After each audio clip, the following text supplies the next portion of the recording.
Have you seen the well-to-do up on Lenox Avenue, on that famous thoroughfare, with their noses in the air? High hats and collared collars, white spats and $15, spending every dime for a wonderful time. If you're blue and you don't know where to go to, if you're blue and you don't know where if you're blue and you don't know where to go to. Oh dear. This Irving Berlin fella seems to have come with a bit of a cropper here, Jeeves. Sir? This new song of his, too many words, not enough notes. If you'll pardon me for saying so, sir, it seems to be a reasonably straightforward syncopated 5/4 time signature. If you were to accent the words if, where, and fashion, I think you'll find that the correct rhythmic pattern would emerge. If, where, and fashion. Right. If you're blue and you don't know where to go to, why don't you go where fashion sits? Putting on the Ritz. Well, he more or less gets away with it, Jeeves. What about this? Spangled gowns upon a beauty of hand-me-downs, on clown and cutie, all misfits. Putting on the Ritz. Well, just as well for him he chose the Ritz, Jeeves. Imagine the trouble he'd have got into if he decided to write about putting on the Regency. I mean, where do you suppose he'd find a rhyme for Regency, Jeeves? With due expediency, sir? With due expediency. Putting on the Regency doesn't really work, does it, Jeeves? Very true, sir. I wonder if I might have a word, sir. What? All right, Jeeves, what is it? I received a letter from my Uncle Charlie this morning, sir. He's considering marriage and would like to know if I'm likely to be in England for the ceremony in September. Most unlikely, Jeeves. I have no intention of returning to Blighty in the foreseeable future, if at all, Jeeves. I mean, think of the advantages of this wonderful country, Jeeves. Very good, sir. Aunt Agatha doesn't live here. Roderick Spode doesn't live here. Madeline Bassett doesn't live here. Honoria Glossop doesn't live here. I mean, the list is endless. As you say, sir. Send your Uncle Charlie your felicitations and the customary fish slice, Jeeves. Very good, sir. In fact, send him one from me while you're at it. Thank you, sir. And will you be in to luncheon, sir? No, Jeeves. As soon as I've mastered this, I'm going to look at the Pumpkin Club. Very good, sir.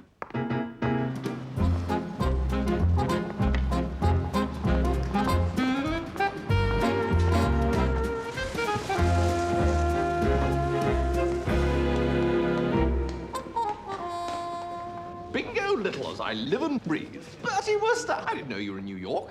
I'm here with my uncle. How is the old chap? He's come over for treatment. Oh, I'm sorry. Are you having lunch? Just on my way up. No, you don't want to eat here. I'll take you to a little place I know. Best food in town. Lead on, fruit. Will you have what you always have, Richard? Of course.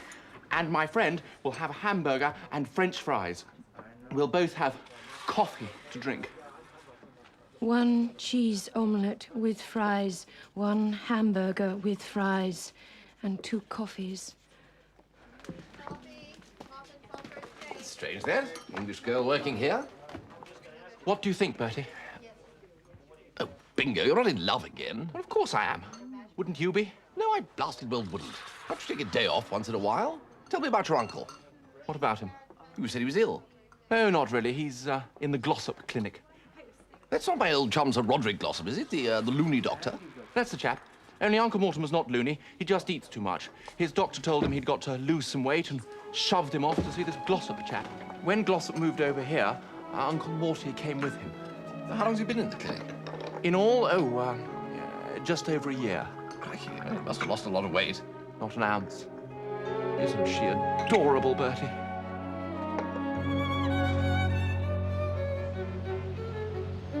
Good morning, sir.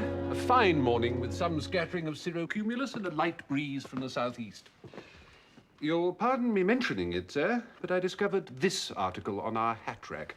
I can only assume that a tradesman left it. Oh, geez, we're not going to have a difference of opinion about that hat, are we? I'm not yet in a position to say, sir.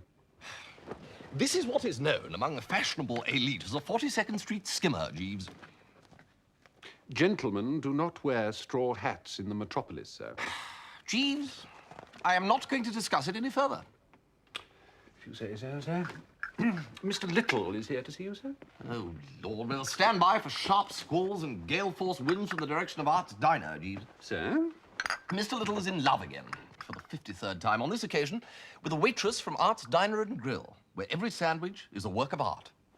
Mr. Little is certainly a warm-hearted gentleman, sir. Warm-hearted? He has to wear asbestos vests.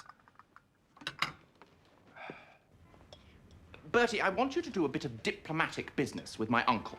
He always disapproves of anyone I want to marry, and I need his approval. But, Bingo, every time you fall in love, something goes wrong and you're left in the lurch. Why not leave tackling your uncle until everything's fixed and settled? It is fixed and settled. She accepted me last night. I thought you only met a week ago. Why do you always... Bertie! What? Do you remember that frightfully subtle scheme I worked out, telling him you were what's-her-name who wrote those books? I thought that was my idea, wasn't it, Jeeves? Perhaps so, sir. What do you mean, perhaps so? Well, perhaps I misremember the occasion, sir, but I had always believed that I was to some degree responsible. Oh, nonsense, Jeeves. I remember as if it were yesterday. I said... Never mind whose idea it was. The point is, it was a corker. What I say is this. Rosie M. Banks, forward once more. Sorry, Bingo, out of the question. I will not go through all that again, pretending that my pen name was Rosie M. Banks and that I'd written all those frightful novels. Not for me. Not for you, nor a dozen like you. I never thought to hear those words from Bertie Wooster. Yeah, yes, well, you've heard them now. Paste them into your hat. Our very last copy, sir. This is an absolutely rotten idea, Bingo. Here's her latest. Just sign it to Lord Bittlesham from Rosie M. Banks with all good wishes. I haven't even read the belly thing. You don't have to read it. They're all the same. Innocent but doughty young mill girl, waitress, shop girl, falls in love with poor but handsome young architect, motor mechanic, mining engineer. Innocent but doughty, etc., is blackmailed into compromising situation by even more handsome but dastardly mill owner's son. She's rescued by poor but handsome, who then finds out that he's the rightful heir to the Duke of Dorset, and they live happily ever after. When Uncle Mortimer reads all that, he'll be a gone swan. May I help you? Good afternoon. I'd like to see Lord Bittlesham, please. Up the stairs, suite 4.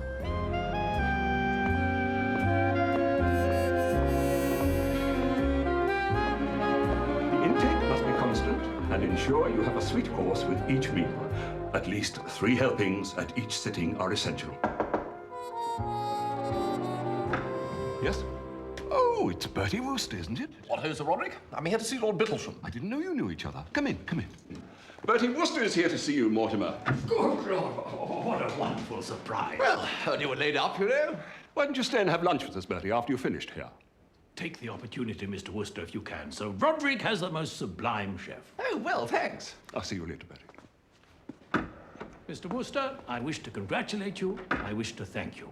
You go from strength to strength. I have read All for Love. I have read Only a Factory Girl. I know Madcap Myrtle by heart, but this is your bravest and your best. It tears the heartstrings. Oh, well, I brought you one of those, as a matter of fact. Oh, thank you. Oh, inscribed, how kind. Mr. Wooster, I'm a better man for having read this book. Really? A better, sweeter, deeper man. Ah, my treatment. A harsh regime indeed, Mr. Wooster. A better man, you say? Yes, infinitely. I'm full of human charity and sweetness towards my fellow man. Oh, including young Bingo? My nephew, Richard? Well, yes. Even towards Richard, yes. Oh, stout fellow. Or rather, good egg. Because I wanted to talk to you about him. Didn't I tell you the chef was a master? He wants to get married. Well, I see no reason why he shouldn't. Oh, splendid. As long as it doesn't interfere with his cooking. No, Bingo does. Richard wants to get married. Well, I'm not altogether sure that I approve of that. Who is the lady? Well, as a matter of fact, she's a waitress. This is remarkable. This is most cheering. I had not given the boy credit for such tenacity of purpose. I recollect that when I first had the pleasure of making your acquaintance last year, Richard was desirous of marrying this waitress. Yes, it is good, isn't it? Of course, it's not exactly the same waitress. But still, it's a waitress. I did a lot of work with heavy drinkers for my PhD. And one thing I found they all had in common was that as children, They'd be deprived of alcohol? My point exactly. That's the basis of his whole treatment. Mr. Bertram Wooster to see you, sir. What-ho? Bertie Wooster. Good Lord. Oh, what-ho, Honoria? Do you know Mrs. Snap? We met outside. And this is Dr. Blair Eggleston.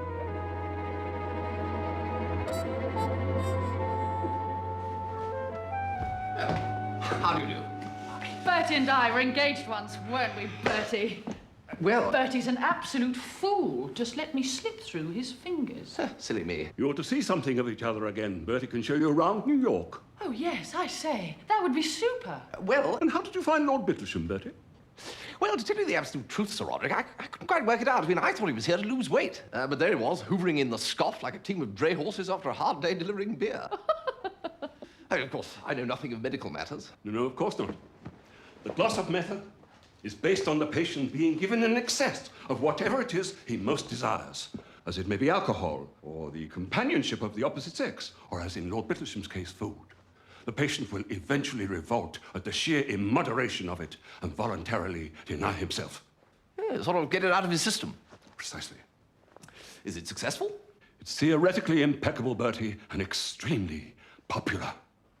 Yes, I should think it would be. The medical profession in England are a cartel of backward-looking dinosaurs. You mustn't upset yourself, Daddy. No, quite. Shall we go to lunch? I haven't got time for lunch, Roderick. You know that. Oh, surely you can. No. I've got the linen to check. We can't trust these girls to do it. I'll tell you something about Roderick Glossop, Jeeves. He has something on his mind. Conversing with him, one felt that his thoughts were far away and his thoughts were stinkers. It's possible that it is Sir Roderick's situation with regard to Mrs. Snap that is causing him chagrin, sir. I didn't know there was a situation with Mrs. Snap. Oh, indeed, sir. Ever since Lady Glossop eloped with the conductor who befriended her on the 73 omnibus, Sir Roderick has keenly missed the comforts of connubiality and has been eager to remarry. He wants to marry Myrtle Snap. Precisely so, sir, but Mrs. Snap refuses to consider such a venture, while Sir Roderick's daughter remains unmarried. In a colourful turn of phrase, she stated that certain specific and scarcely to be anticipated meteorological conditions would have to take place in the infernal regions before she would share a home with Miss Honoria. Well, amen to that. But how do you know so much about the Glossops? The butler, Dobson, is an old acquaintance, sir. Dobson has exceptionally keen hearing. What listens at keyholes, you mean? Precisely so, sir. He is gathering material for his memoirs. Will that be all, sir? Yes, that'll be all, Jeeves. Good night. Good night, sir. What, Bingo? How did it go with Uncle Mortimer? Not bad. I left him thinking it over. Thinking it over? If I was a bookie, I should feel justified in offering 100 to 8 against. 100 to 8? That's no blasted good. Might have known you'd muck it up. Well, I like that. Have you been to see him? He might have softened up by now. No, I'll go tomorrow. I'm playing tennis with Blair Eggleston this afternoon. Well, the doctor fellow. You know him, do you? Well, of course I know him. I wouldn't be playing tennis with him otherwise. We play twice a week, and he spends the whole game telling me about his miserable love life. What's wrong with his love life? Honoria Glossop is. He's madly in love with her, and he can't bring himself to tell her. But he's the most frightful hearty. A doctor and good-looking and all that sort of thing. I know. You'd think he'd be a menace to the sex and have to be kept on a leash in the interest of pure womanhood. But put him alone in a room with a woman and he comes over all faint and has to ask for a glass of water. Yeah, what a lesson to us all, Bingo. Well, not you, as it happens. Bingo! What? No, I mean, bingo. Inspiration has struck. About my uncle? Well, not in this instance, no. Honoria Glossop has been making definite tally-hos in my direction, and I need to throw her off the scent. I would also be doing my old chum Roderick Glossop a good turn. Look, you're seeing Eggleston this afternoon, you say? Yes. Well, just try and drop it into the conversation, will you, that he'd better heat up his feet and grab Honoria while the grabbing's good, because you happen to know that someone else is making a heavy play in her direction and may have the deal sewn up at any moment. All right. But who's making a heavy play in her direction? Bertram is, Bingo. Jeeves always thinks he's so dashed clever about these affairs of the heart. I sometimes wonder if he doesn't think I'm a complete idiot. He's also getting a bit above himself in matters of headgear. Now, you leave it to Bertram.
yesterday afternoon. He's consumed with jealousy, Bertie. Good, good. I kept telling him what fun you and Honoria were having going about together. If he wasn't grinding his teeth, then I don't know a ground tooth when I hear one. People on the next court were complaining about the noise. Excellent. By the way, Bingo, not a word to Jeeves if you bump into him. You know how he likes to think that he's the only one who can sort out these little human emotional difficulties? I want to present him with a fait accompli. Uncle Bertram knows what he's doing. Pip, pip.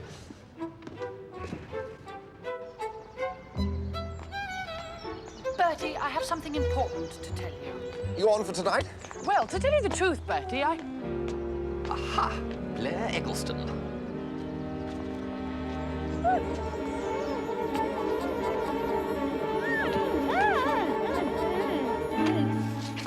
Bertie! Toodle pip, Honoria.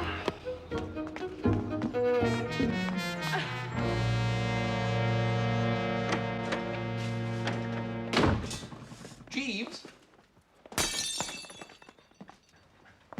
Good afternoon, sir. It is, Jeeves. It certainly is. Yes, let me entertain you a while with a story of a coup in the field of human relations, such as...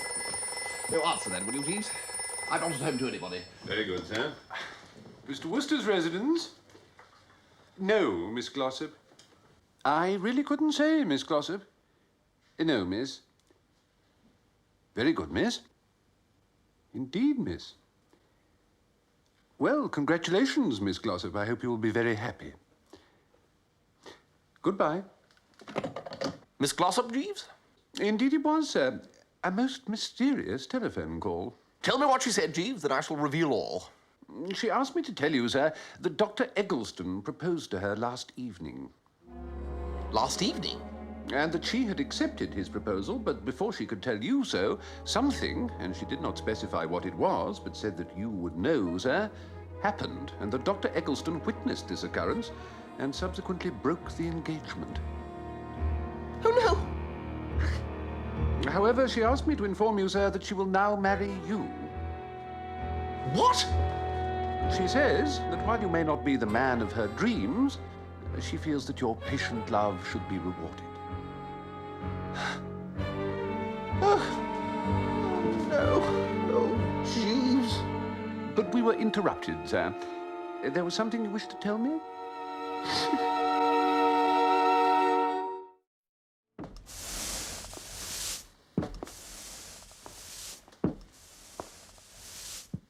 Could I do something for you, sir? No, that's all right. Thank you, Jeeves. You carry on.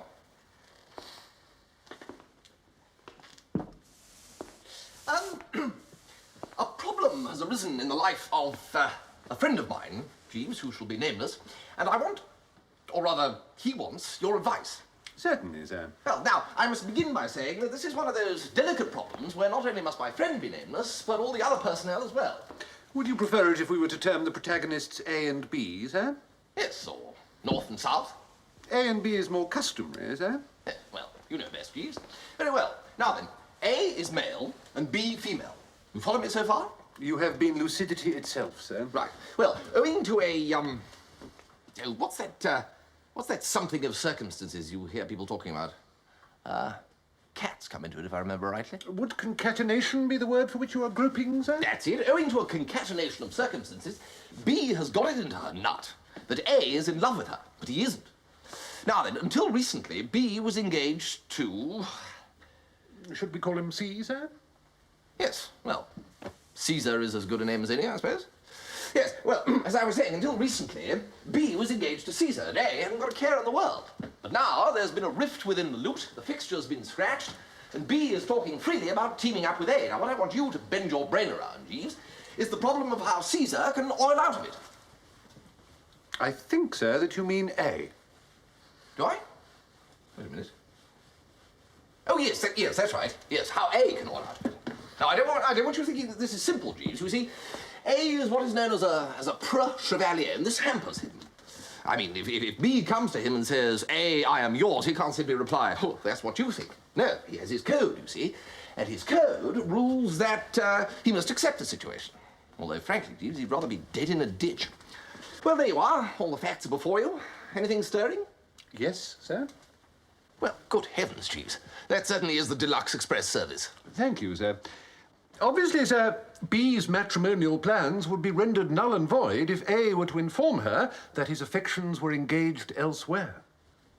But they aren't. It would only be necessary, sir, merely to convey the impression that that were the case. I see what you mean. Yes, if I were... Or rather, if A were to produce a female and have her assert that she was betrothed to me, or I should say betrothed to him, then the peril would be averted. Precisely, sir. Yes. So you get down to the track? Bingo, old can of fruit. What ho, Bertie? I have a boon to crave. A what? That girl in the diner, you've got to know her a bit, have you? I mean, you're friends. Well, as a matter of fact. Only I need to borrow her for an hour or two. Steady on. No, it's all strictly above board, Bingo, I assure you. I need her to pretend that she's engaged to me. No. Oh, come on, Bingo, I'm in a desperate situation. So is she. We got married yesterday.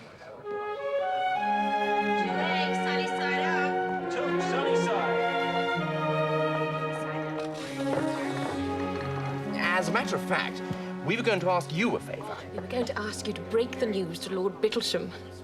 Well, I can't go there. Eggleston might be there. No, not since the breakup. We played tennis yesterday, and he said he was never going to see Honoria again. Hamburger and fries. Well, I thought you got married yesterday. Well, yes, but after tennis. Anyway, Eggleston's rather keen to see you. I absolutely refuse to give him your address, though. Well, thank you, Bingo.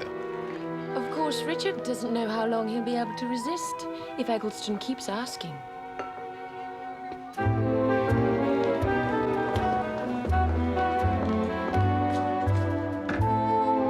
Ah, Mr. Wooster, there you are.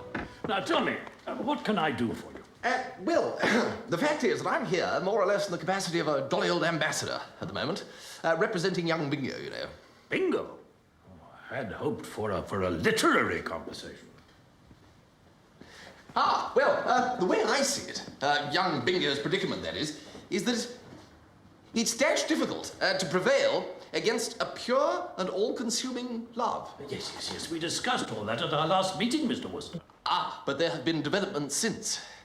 The fact of the matter is that yesterday afternoon, young Bingo went and jumped off the dock. Good heavens, why? Where? Which dock? No, I mean he got married. Married?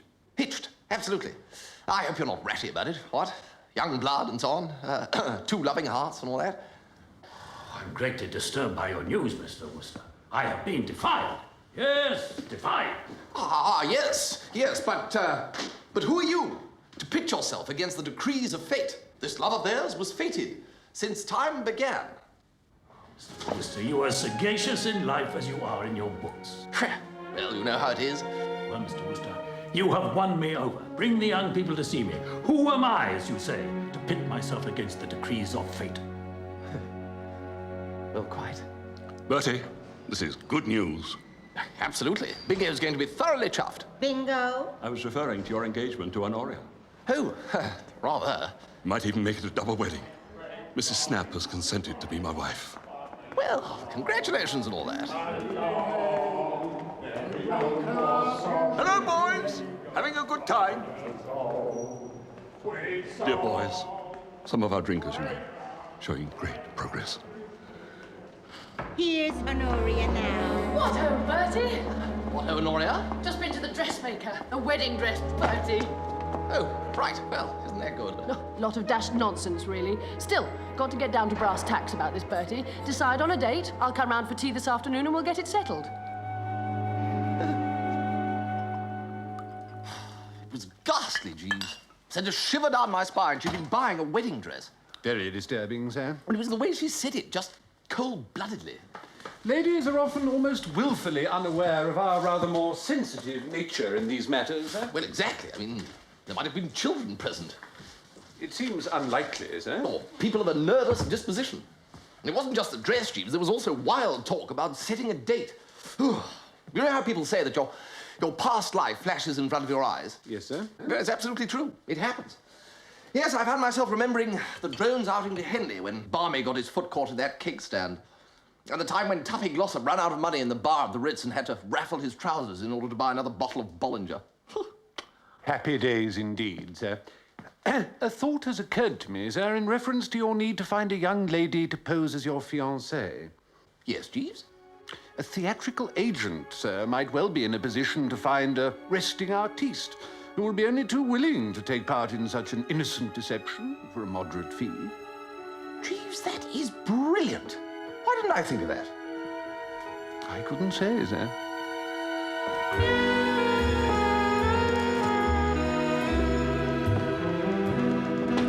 Yeah? Something I can do for you, buddy? Jas Waterbury? That's me. You looking for a job? No, I'm looking for a girl. Oh, aren't we all amigos? What's your line? You running a touring company? No, I want a girl to pretend to be my fiancée for the afternoon. Oh, one of those. Well, you've come to the right place. I've got just the girl for you. Oh, well, that's good. Yeah. Trixie Waterbury, made for the part. Right up Trixie Street. She'll cover you with burning kisses, if that's what you want. Well, I hadn't thought of that. Lucky you came to me, then, isn't it? How much does the part pay? Well, I thought about $20. Think again, friend. More, you mean? No less. 15? A comedian, too, are you? $30. Or rather, 40. That way you get every ounce of zest and cooperation. Well, more than I get for 30. Oh, much more. $40. A plus commission. Commission? Yeah, another 10, inclusive. It's strange there, isn't it? Her having the same name as you. What's strange? She's my niece.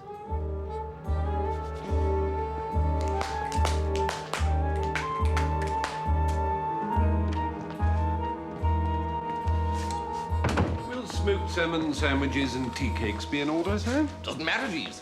Could be pig's trotters and turtle soup as far as Honoria's concerned. She's not going to get as far as the comestibles. Ah, that'll be Trixie now.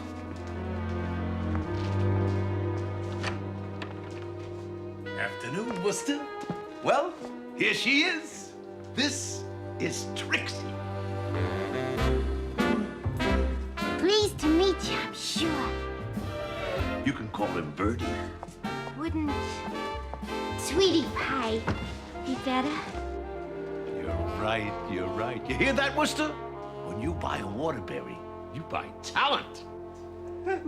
Will that be all for now, sir? Yes. No. Well, yes, I suppose so, Jeeves. That's your butler, is it? Well, no, valet. Oh, you hear that, Trixie? Valet? Oh, nice little place you got here, buddy. I bet this cost a bundle to keep up. When are you expecting a lady friend? Well, any minute now. Then we better be dressing the stage. Discover. You, Wooster, sitting in that chair. We saw the... In the chair there, sit. Discovered. You, Trixie, sitting on his lap.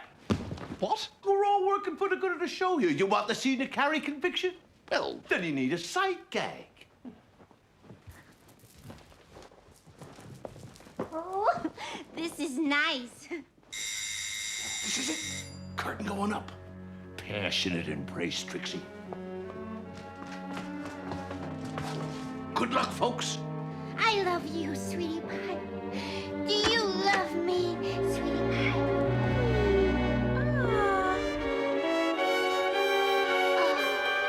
What the hell is this? What are you doing here? More to the point, what do you think you're doing?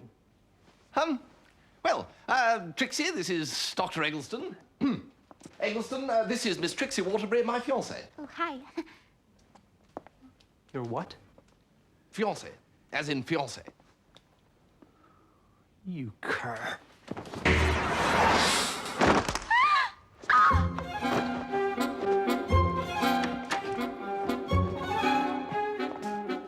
Did you call, sir? Cut yourself shaving, Bertie. Very funny. Now, I'm still relying on you, Bertie, to speak to him about the allowance. Why can't you do it? You know he respects you. Doesn't respect me at all. Oh, well, here goes. Come in. What, Uncle Mortimer? Richard, my boy. This is... Well, this is my wife. Uncle Mortimer, Rosemary. Rosemary, Uncle Mortimer. How do you do, Lord Bittlesham? What a charming girl, charming. Good afternoon, Mr. Wooster. What, oh, what? You all right? Cut myself shaving. Richard has told me so little about you. Rosemary. Rosemary. I look forward to the time we spend together while we get to know each other. I look forward to that too. Oh, have you read this, Lord Bittlesham? Oh, yes, 3 times already. Are you also an admirer of Rosie M. Banks? I am Rosie M. Banks. Hardly, old girl. Rosie M. Banks is my nom de plume. It's Rosemary's little joke, Uncle. Her maiden name was Rosemary Bancroft. And the name I use for my novels is Rosie M. Banks. I should be very careful what you say, young lady. The real Rosie M. Banks is in this room. Well, I know she is. It's quite all right, Lord Bittlesham. Indeed, that book is inscribed by him. Him? Who wrote this? She did. He did. Whoever wrote it had no right to do so. Come on, Rosie. Joke over. This is no joke, Richard. If someone's been forging my name... But you're a waitress. Only whilst I was gathering material for my new book. This is an outrage, and in the worst possible taste, Mr. Wooster. I'm sorry that the woman my nephew has chosen to marry should be so lost to ordinary common decency as to attempt to perpetrate such a deception. How dare you? Wait a minute, wait a minute. If you're Rosie M. Banks, why didn't you tell me? I was going to, but I was so touched by the fact that you seemed to love me for myself that I put it off until we got back to London. And now I have to put up with this fat relative of yours abusing me. How dare you, madam? That man so bravely standing there deserves an immediate apology. What man?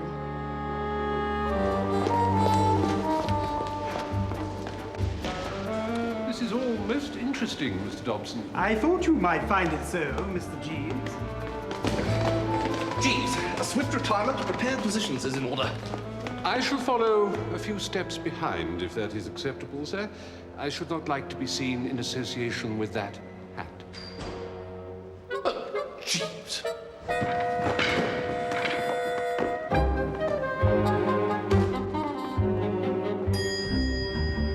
There's a gentleman waiting to see you, Mr. Wooster. Oh? Mr. Waterbury.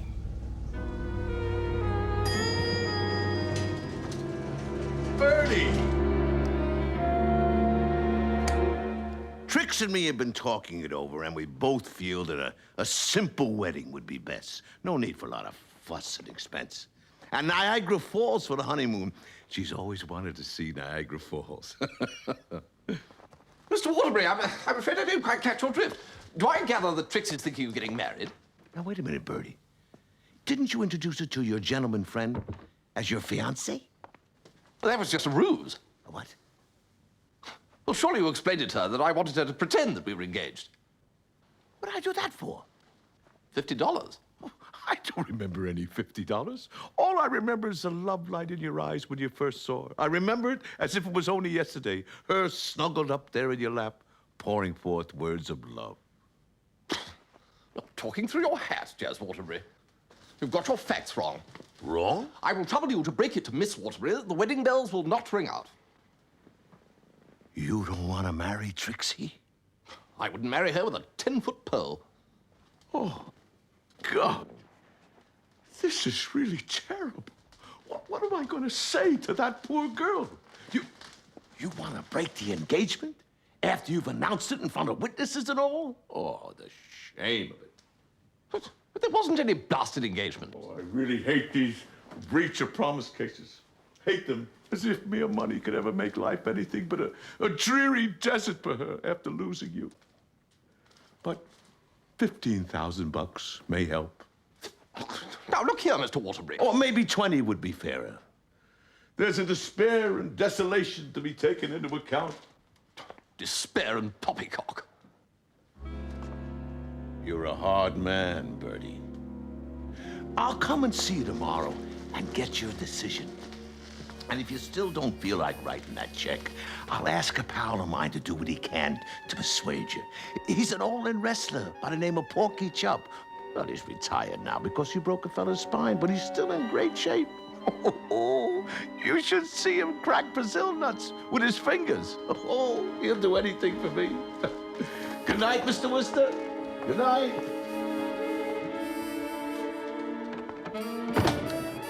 Should I go and start packing, sir?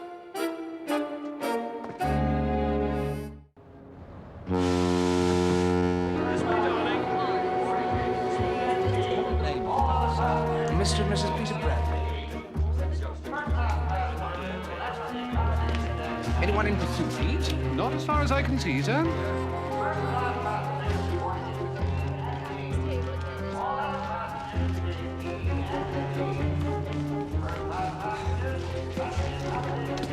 Well, so far so good, eh, Jeeves? So far so good, sir. This is the one. It's ever so rocky. Rocky. You know, up and down. Jeez, Trixie, we ain't even moving yet. Oh. Oh, Blair, we can start a new life away from Worcester, back in England with Daddy. But I thought your father had already been run out of England. Certainly not. There were some old stick-in-the-muds at the BMA who doubted the Glossop method, but there was never any official complaint. This won't make any difference to us, will it, Honoria? Of course not, you silly goose. Well, well, well. Here we are again, Jeeves. Going home. Yes, indeed, sir. What was it the fella said about home, Jeeves? If you are alluding to the American poet John Howard Payne, sir, he compared it to its advantage with pleasures and palaces. He called it sweet and said there was no place like it.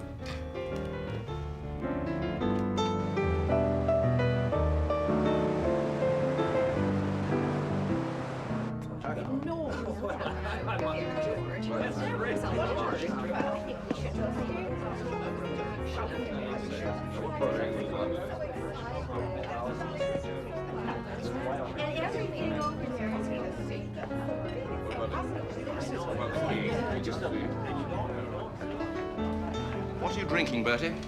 Oh, thank you, Bingo. Dry martini. How do you know who I was? That beard wouldn't convince a whelk. Rosie's going to London to consult her lawyers about suing you. What? What for? Impersonating a sane person. My uncle's on board, too. He's going to be a witness. Well, why didn't you just tell them the truth? What? And tell her that we worked the Rosie M. Bank squeeze to try and get me married to someone else. She said one of the things that first attracted her to me was the fact that I'd never been in love before. You didn't tell her that? Yes, I did. Great Scott. Anyway, they're both rather anxious to have a word with you. Oh, my hat. They didn't know I'm on board, do they? Not yet. Ah, here's Rosie.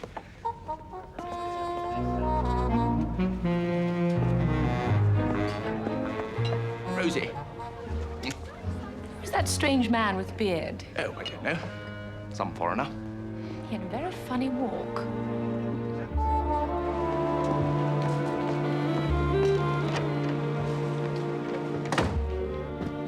Lord Bittlesham's on board, Jeeves. Yes, sir. I encountered his lordship late this afternoon. And Bingo says that Mrs. Bingo is going to sue me. His lordship intimated that such was the intention, sir. Well, what am I going to do, Jeeves? I can't go into court. Did you say something, Jeeves? No, sir. Right. It's funny, I'm going to... So what's the plan, boss? This plan's a peach. There it is again. I got it all worked out, Porky. Is this a torn ligament job or a bone breaker? I got it all worked out. We wait until everything's quiet, then we strike. Strike, sure. It's the people next door, Jeeves. Seem to know that voice. We gotta do the plan my way. That way we don't have no trouble from anybody. No trouble. Right. Did you find out where he is? Sure. I was just discussing it with Porky. He's in the next cabin, number 16. Next door. They're talking about me, Jeeves. Surely not, sir. It's gonna be a pushover. Me and Porky are gonna go there tonight and have a little word. They're going to...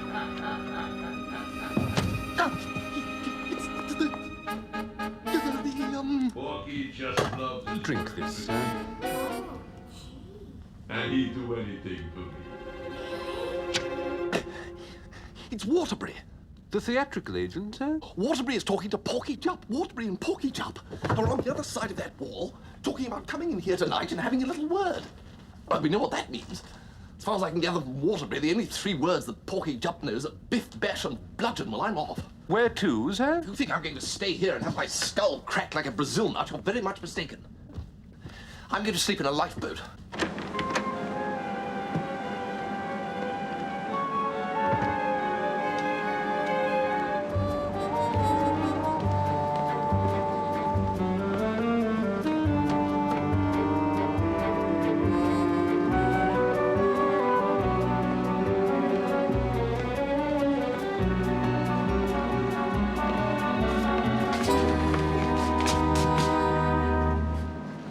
I don't know you. Bertie, Glossop, what are you doing here? She's after me, Bertie. I just found out she's on board. Who is? Myrtle is. Myrtle Snap. I thought you were going to marry her.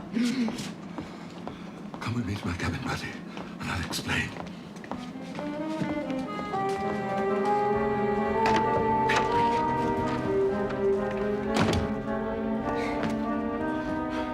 I can't do it, Bertie. But you seemed all lovey-dovey. That was before. As soon as we announced our marriage, she changed. Well, it was only yesterday morning. I know, Bertie. And yesterday afternoon, she showed her hand. She went out and bought me a dozen pairs of Argyle socks. Oh, those tartan jobs? Rather doggy. Well, perhaps so, but not with my striped trousers.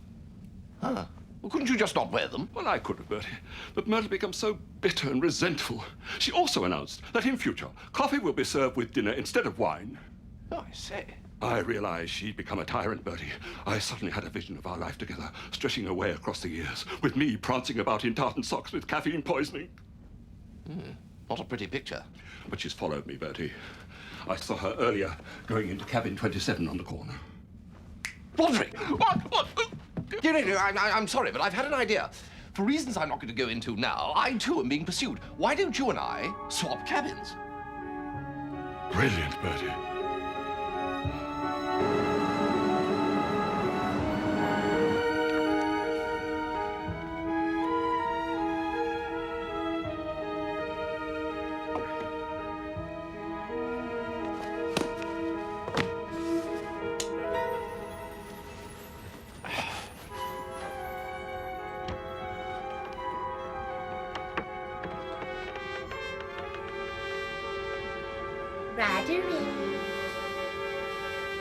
Hello? It's your little Murty Worty. Little who?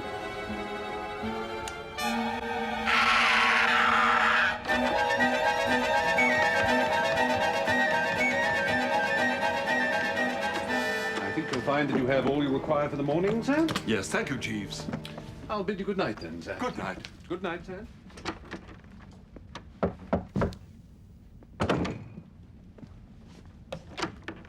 We want to see Wooster. Yeah. I regret that Mr. Wooster is not at home, gentlemen. Oh, don't give me that. Don't give him that.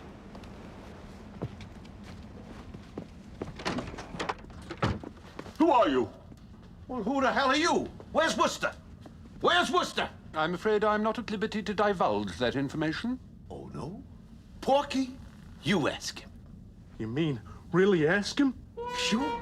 But no blood? No blood, sure. Now, gentlemen, I'm sure we can settle this matter amicably. Sure we can. Very well, very well. Mr. Wooster... No, Jeeves. ...is in cabin 27, the cabin on the corner. I'm sorry, Sir Roderick. Come on, Porky.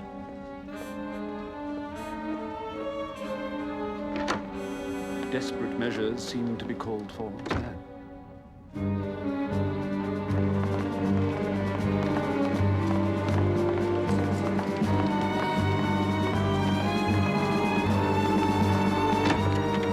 Okay, Wooster, this is it. James Waterbury. After 15 years. Myrtle! You no good tonight. Come back here, you snake. I'll haul you to every corner of the land. I'll get you for this. Did you hear me? You come back here. Can you hear me? You skunk. You weasel. You snake of the tree. Okay. What's going on, Porky? His wife caught up with him. His wife? His wife! We can get married in England just as well as in America. Yeah, I suppose so. That's her. That's Wooster's fiancée. Are you sure? Sure, I'm sure. Right. It's no good you making that row. You've behaved disgracefully. He's married. Married? He's already married. Oh.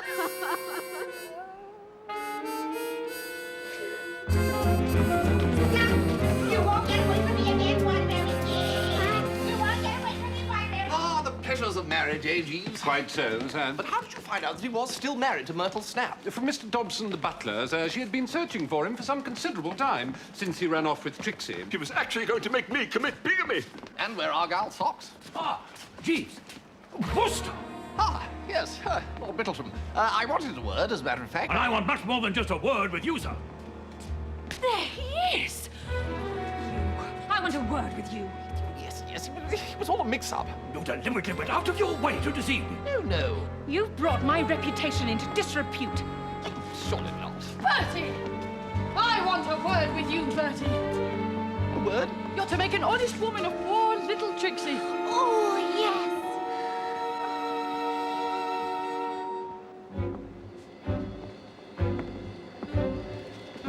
Jeeves, do you have anything to suggest? Just one thing, sir.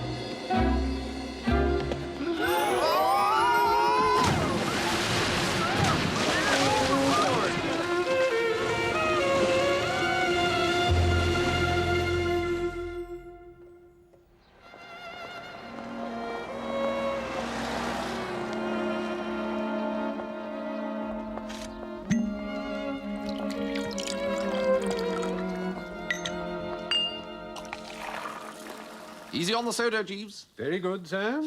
8.5 months without a drink may be a drone's record. Congratulations, sir. Well, your jolly good health, Jeeves. Thank you, sir.